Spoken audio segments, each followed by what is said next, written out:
David has very effectively led up to the what we have called the second sacred school. His emphasis is noteworthy on those who carried through very difficult times. There were instances where it looked like the population of the earth that was it. But there were those who had remained true to the Lord. And this is a vital aspect of this whole story, because here we are.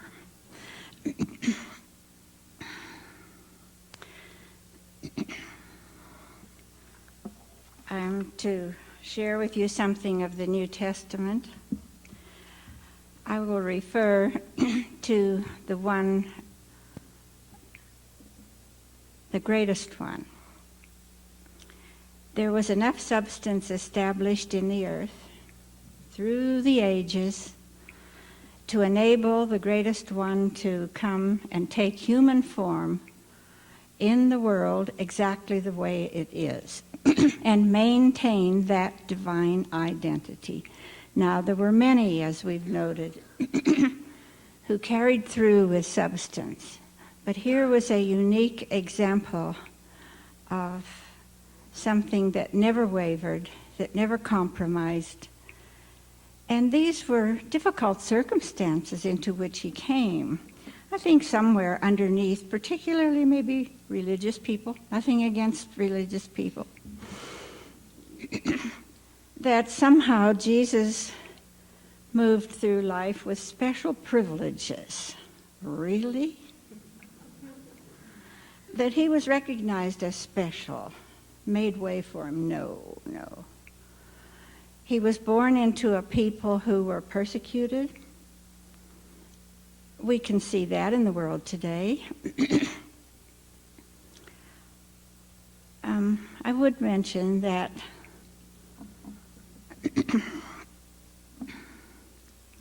there was a stigma attached to an illegitimate person that is not present today. Well, what stigma is present today?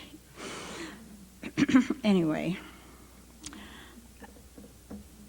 he went through all this, maintaining absolutely his divine identity. At his birth, there were a few who knew of his coming. This indicates that something was present on the face of the planet. There is a mention of wise men. They were wise. And they're often called kings. They were wealthy people. These were aware of his coming because of a star which they followed. There are, I think, many people who perhaps see the star, but it needs to be followed if one is going to find the Christ. And remember that the Christ always is representative of this angel. That was one end of the social spectrum. The highest, wealth and position and nobility. The other end were the shepherds. No money. They lived in the fields and kept animals. The other end of the spectrum, but they saw and knew the sign. They didn't call it a star, they called it an angel. In the Bible, an angel represents light. I'm not saying it couldn't be a being, but it is light, as was a star. And I like this fact that they seemed to be different ways of coming. There are different ways, but they must be followed. There must be a steadfast attunement with that to find the source. They came to the same place.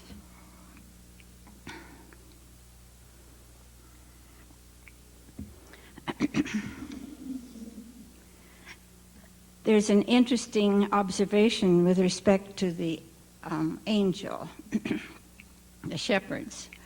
When they saw the angel, the minute there was that identification and recognition of the angel, suddenly there was with the angel a multitude of the heavenly host.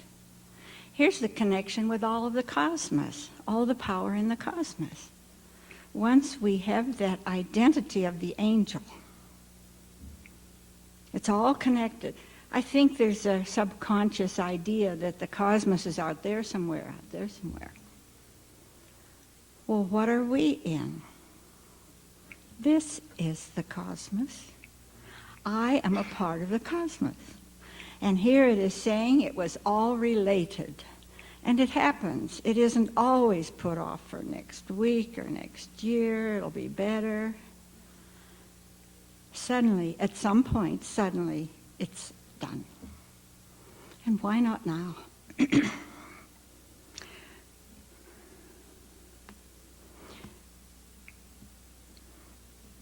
The heavenly host on earth, yes, in human form, but the heavenly host in all the realms.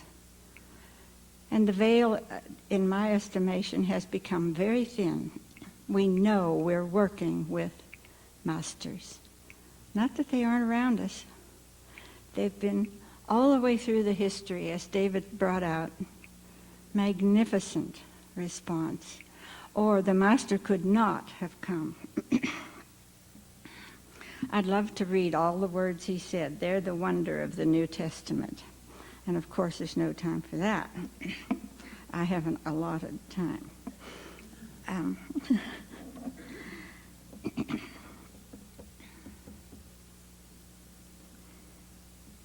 The first recorded words in the Bible of Jesus are at the magnificent expression through him at 12 years old. And to me, this indicates the true design for God's creation. We feel you have to live, 21 years. Some people live forever, before maturity. It takes different ages. That's all right, as long as we get there. But at 12 years, Jesus found himself in the temple with the learned men, doctors. That doesn't mean they were all medical doctors. They were doctors of science, of psychology, of everything. And one can imagine his joy in hearing all this, the history, everything. And the wisdom came through him. And one can just sense when, in any situation, the wisdom through him would put the climax to it all, or the meaning in all of this wonderful learning. And these learned men were astonished and kept him there for quite a while. So when his parents came for him, they said, "How could you do this to us?" And that's understandable. And what did Jesus say? "Oh, you don't understand?" Well, in a way he did. He said, "Wist ye not, don't you know that I must be about my Father's business? Don't you know you must be?" But he went home with them, and it is said he was subject to them, which means he was truly wise and fit himself into the pattern where he found himself. And the close of that particular chapter is that he grew in grace and stature, but in favor with God and man. That says a lot. Not just in favor with God.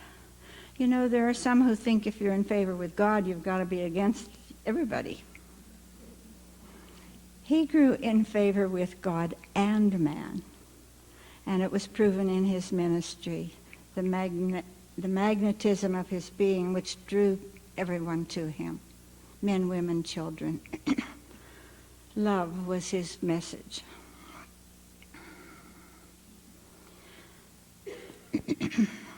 Now there's a hiatus here, and people have tried to find out what Jesus did in that time between 12 years and something like 30. I think that's very wise that gap. Some say they know, but they don't, because this is the way it should be. If all his movements were known every day and every week, wouldn't there be some who would say, well, if I do all those things? No. The way doesn't matter as long as it is in that direction and coming to the Lord. So it's left open wisely.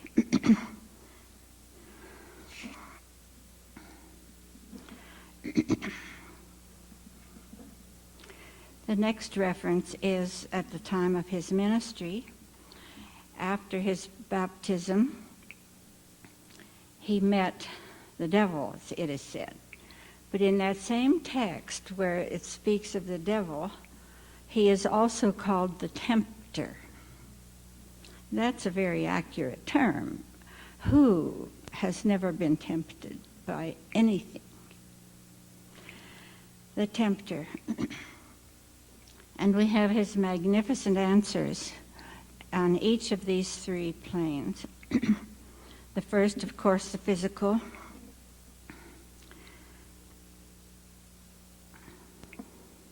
And then the mental.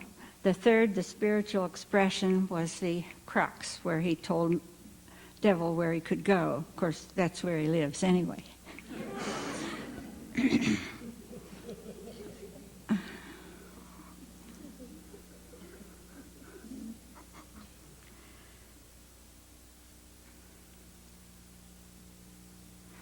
That temptation was exactly the same which Judas presented to Jesus, which resulted in Jesus being in Gethsemane. The very same temptation. Here is the whether this meeting of the tempter was with a person, we don't know, and it doesn't matter. But it was all met by Jesus. Here was something in the mental level which said, there was a recognition of the power of Jesus, absolutely. And it was saying, with your power and your magnificent mind, you can have all the wealth in the world. Well, that temptation hasn't disappeared.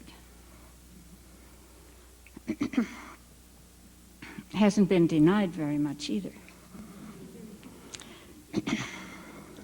But this was what Judas was presenting to Jesus. He believed in his power, definitely. He believed in the magnificence of his mind.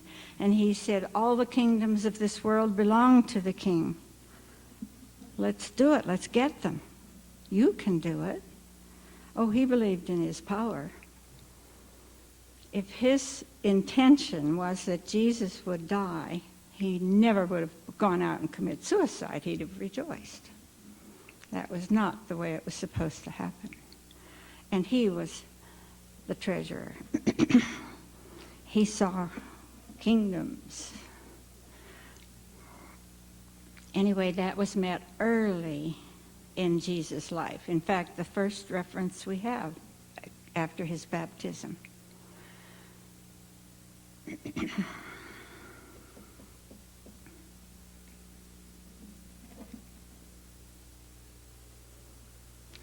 The magnificent victory in Gethsemane on the cross, and he came to show that the way which man had chosen was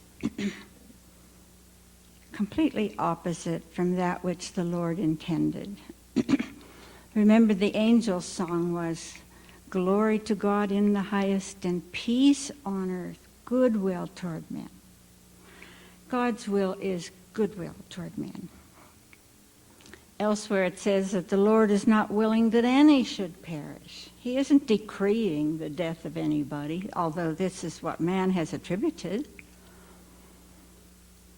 And you can hear people say, why is God doing this to us now? God didn't pollute the atmosphere. He didn't do any of that.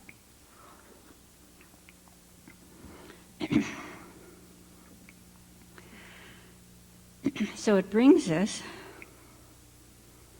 through his experience,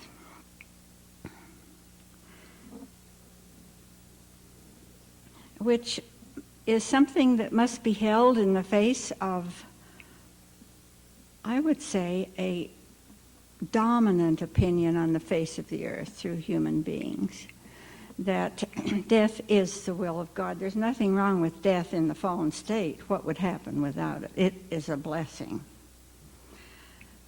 This is the fallen state. It is a complete change of man's state. But that decree is life.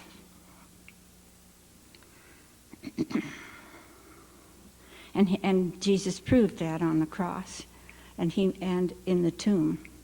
It was a womb rather than a tomb. And on the cross he delivered his capacities into the hands of the Lord, his subconscious capacities. He said, "Into thy hands I commend my spirit." But it was his action doing it. He was in control. And then we know the story of the light in the tomb and his coming forth and the wonder of his whole life from beginning to that last.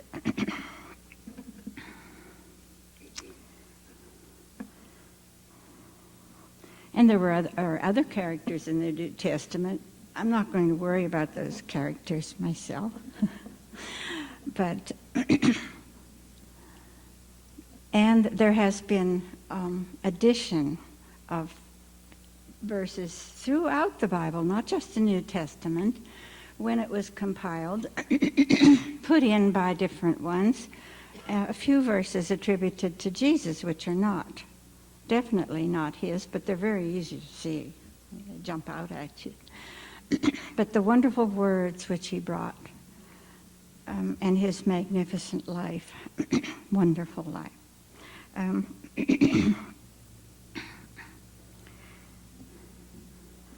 So where does that bring us? How does that connect with where we are now, the life of Jesus? Well, to make a connection, I go to the 15th chapter of John. Now, when the days when I was new in the ministry, and not so new, but most of my life in this ministry, those on the mailing list when Yolanda was here were told to memorize the 15th chapter of John. I couldn't repeat it now, but I could at one time. But I mention that because it emphasizes the importance of this piece. And I'm going to read a bit of it now.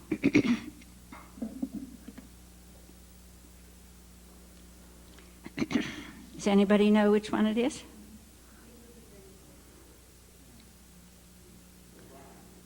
That's right. I am the true vine, not I am the vine. There's a big vine on the face of the earth, a huge body, but I am the true vine. And my Father is the husbandman. That says it, doesn't it? This is where we are. This is his body on earth now. I am the true vine, and he led the way for this vine. And it's a perfect symbol. Essentially, it's the same as the tree of life. The tree of life has branches, but a vine does something special. I am the true vine. Every branch in me that beareth not fruit, he taketh away. And every branch that beareth fruit, he purgeth it, that it may bring forth more fruit. So we rejoice in the purging, don't we? I am the vine, ye are the branches. He that abideth in me, and I in him, the same bringeth forth much fruit. For without me, ye can do nothing. This is the life of the whole body of mankind. We're speaking of the focus of that body. Everything has a focus. and the love that comes through him. This is what he always emphasized. If a man abide not in me, he is cast forth as a branch and is withered, and men gather them and cast them into the fire, and they are burned. Well, we're talking about a time. This has always happened, but this is a very special time. But it doesn't say that he does anything to judge which branch will be burned and which will abide. Simply, those who abide in me belong to the body. And there is much that has gone wrong. It's obvious. And he says that will be separated. It will separate itself and be withered and then burned in the fire. But it is self-destruction.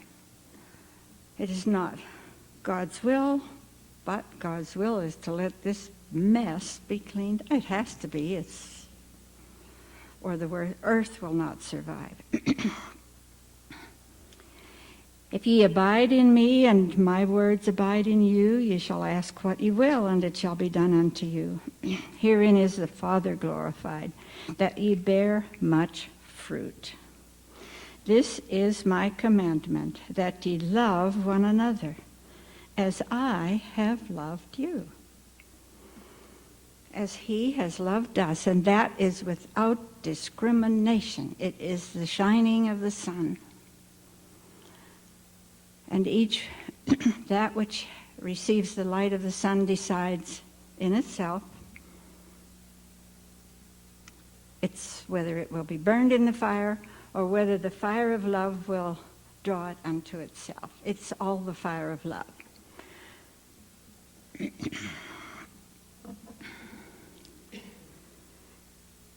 At this point, I will go back to one of the great ones in the Old Testament, closer to the New Testament, but I'm going to mention Isaiah.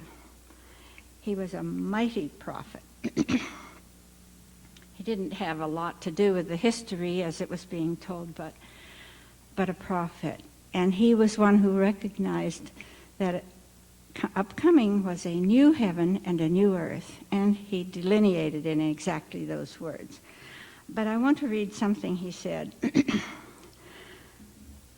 which applies to this time.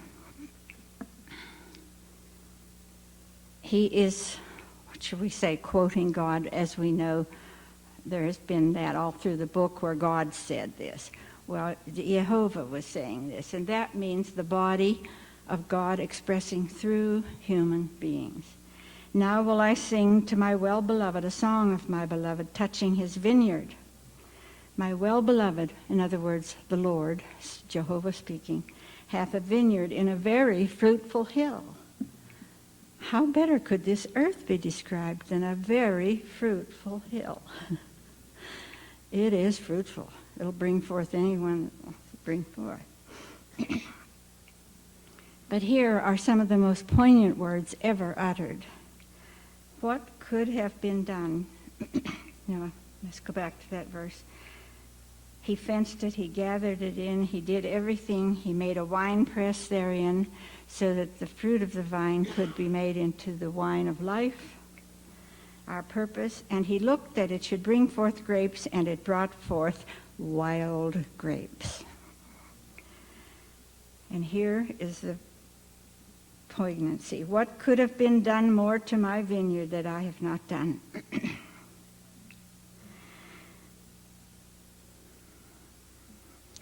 Wherefore, when I looked that it should bring forth grapes, brought it forth wild grapes.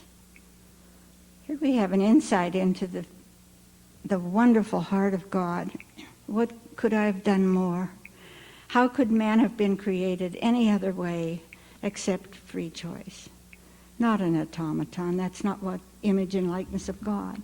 So it is for us to exercise that free will and let the words of the Lord, thy will, O Lord, be done, not mine. But this is a beautiful passage. Wild grapes came forth. Wild is that which is out from under control. control of the Spirit of God, wild.